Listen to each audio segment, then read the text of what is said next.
Salut la team NE, j'espère que vous allez bien et bienvenue dans cette nouvelle vidéo. Ça faisait longtemps que j'ai pas fait cet entretien. Aujourd'hui, j'ai 3 choses pour vous hyper importantes. La première chose, c'est un programme gratuit sur 4 semaines que j'ai mis à ta disposition. C'est un programme que tu peux faire durant ce confinement et aussi durant toute l'année. Dans ce programme, tu retrouveras une série de PDF avec des QR codes où tu retrouveras les meilleures techniques d'entraînement que j'ai mis en place en vidéo qui sont disponibles sur la chaîne. Deuxième chose, j'ai l'immense honneur de travailler avec Puma, l'immense honneur de faire une grosse collaboration avec eux et ils viennent de m'envoyer aujourd'hui, regardez-moi ça, le coffre-fort Puma Ultra. 3, 2, 1 et j'ouvre.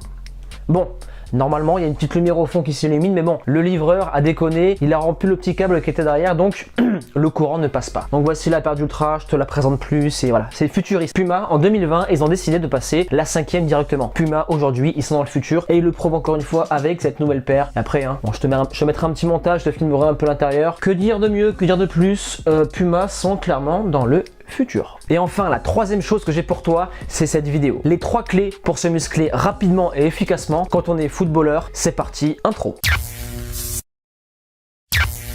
Depuis les 20 dernières années, le football a connu une évolution athlétique titanesque. Premièrement, car les joueurs doivent enchaîner les matchs tous les 3 jours. Deuxièmement, parce que les méthodes d'entraînement évoluent année après année. Et troisièmement, parce que le football a aussi évolué. Et les conditions physiques des joueurs doivent aussi répondre aux demandes du terrain. Par conséquent, ce changement considérable de niveau a eu 2 effets sur les joueurs. Pour le premier profil, qui sont les techniciens avec un physique assez frêle, l'écart s'est encore plus creusé qu'auparavant. Et malheureusement, les coachs ne veulent plus ou presque de ce type de profil. Pour la deuxième catégorie, cela a été bénéfique. Étant déjà prédisposés physiquement, cette évolution joue en leur faveur et quand tu regardes dans toutes les équipes de jeunes d'Europe à valeur égale, c'est le joueur athlétique qui jouera en priorité. Donc cette situation crée beaucoup de frustration et certains joueurs ont littéralement l'impression de se faire voler leur carrière car arrivés à maturité physique, ils surclassent le mec qui leur barrait la route 2 ans en arrière, sauf que c'était à cette époque-là qu'il fallait s'y mettre et combler ce manque d'impact physique par l'entraînement. Dans cette vidéo, je vais te donner 3 clés pour que tu puisses te muscler rapidement et efficacement et comme je te l'ai dit en début de vidéo, pour tous les joueurs voulant avoir leur programme gratuit spécial confinement qui est bien sûr valable en pleine saison de football, vous avez le lien disponible en description. Donc si tu regardes cette vidéo le jour de sa sortie ou dans les semaines qui suivent, sache que c'est le moment parfait pour prendre du muscle car nous sommes en confinement. Mais si tu regardes cette vidéo des mois après la sortie de cette vidéo, c'est aussi le moment de s'y mettre parce que le succès n'attend personne.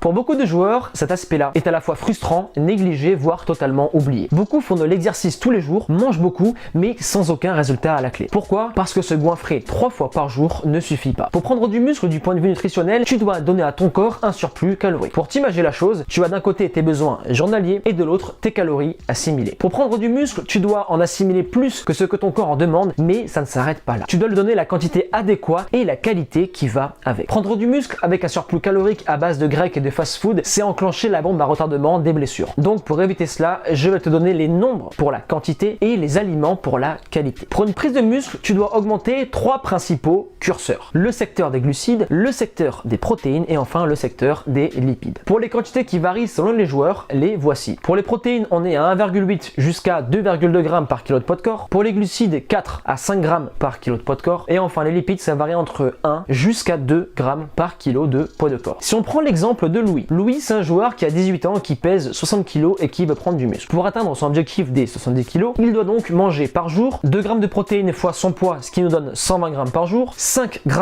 de glucides fois son poids, ce qui nous donne 300 g de glucides par jour, et enfin 1,3 g de lipides fois 60 kg, ce qui nous donne 78 g de lipides par jour. Tous ces grammes devront être bien évidemment divisés sur la journée, donc en général sur 5 repas par jour, dont 2 collations, pour que Louis puisse prendre bien évidemment du muscle. Pour les divisions des dosages, voici le tableau de Louis. Repas 1, 24 g de protéines, 60 g de glucides et enfin 15,6 g de lipides. Pour la collation 1, c'est exactement la même chose. Repas 2, pareil. Collation 2 aussi. Et enfin, le repas 3, c'est exactement la même chose. Donc tu peux bien évidemment mettre plus de dosage durant tes repas pour alléger tes collations, mais dans l'esprit, cela s'organise de la sorte et avec ça, tu es sûr à 100% de prendre du muscle et Louis aussi. Maintenant, voici la liste des aliments pour le côté qualité. Tu as ici la liste des protéines, la liste des glucides et enfin la liste des lipides. À présent, tu sais comment manger, mais il faut maintenant savoir comment s'entraîner parce que la nutrition dépend de l'activité physique et inversement.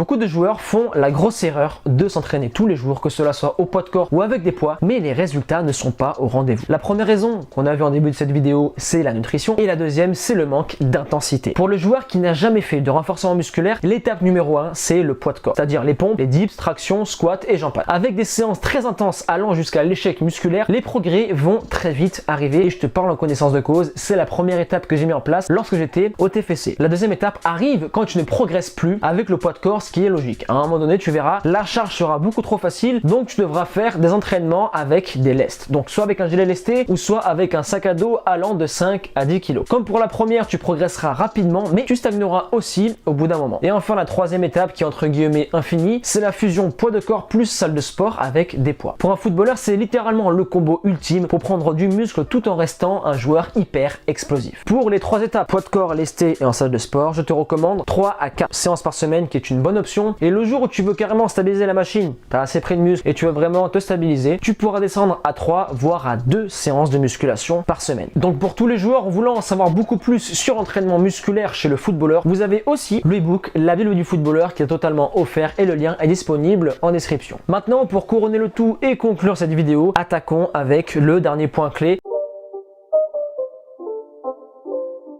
C'est durant ton sommeil que tu crées du muscle. Durant l'exercice, tu crées ce que l'on appelle des micro-lésions musculaires. Puis la nutrition permet d'avoir les outils pour réparer les dégâts causés par l'entraînement. Et enfin, la récupération et le mécanicien qui va accélérer le processus de guérison ou de récupération entre guillemets. Ton muscle est, si tu préfères, un château de sable que tu détruis à chaque séance, mais qui se reconstruit encore plus grand et plus fort qu'auparavant. Sans récupération, tu n'optimiseras jamais ta prise de muscle et tu rentreras dans surentraînement, donc tu te blesseras. Pour te parler en chiffres, les joueurs qui dorment en moyenne moins de 8 heures par jour ont 70% de chances supplémentaires de se blesser comparé à ceux qui dorment 8 heures et plus chaque nuit. Autre chose à laquelle tu dois faire super attention, c'est le processus d'acquisition musculaire et la finalité de ta prise de muscle. Je te recommande fortement de prendre 500 grammes par 500 grammes de muscle pour garder tes sensations sur le terrain, éviter de perdre de la vitesse et de devenir littéralement un sac de muscles trop lourd sur le terrain. Bien sûr, je te recommande de garder 2 séances par semaine de vitesse en parallèle de ta prise de muscle pour que tu puisses optimiser tes gains musculaires ainsi que garder ton explosivité. Maintenant que tu sais quoi faire pour devenir une machine sur le terrain, tu as plus qu'à aller au charbon. Et avant d'y aller, je compte sur toi pour le petit commentaire, ça m'aide beaucoup, ça m'encourage à faire de meilleures vidéos et aussi pour le référencement. Le petit like, abonne-toi à la chaîne pour ne rater aucune des autres vidéos qui vont suivre. Et enfin, je te laisse là. Persévérance et motivation et on avance ensemble.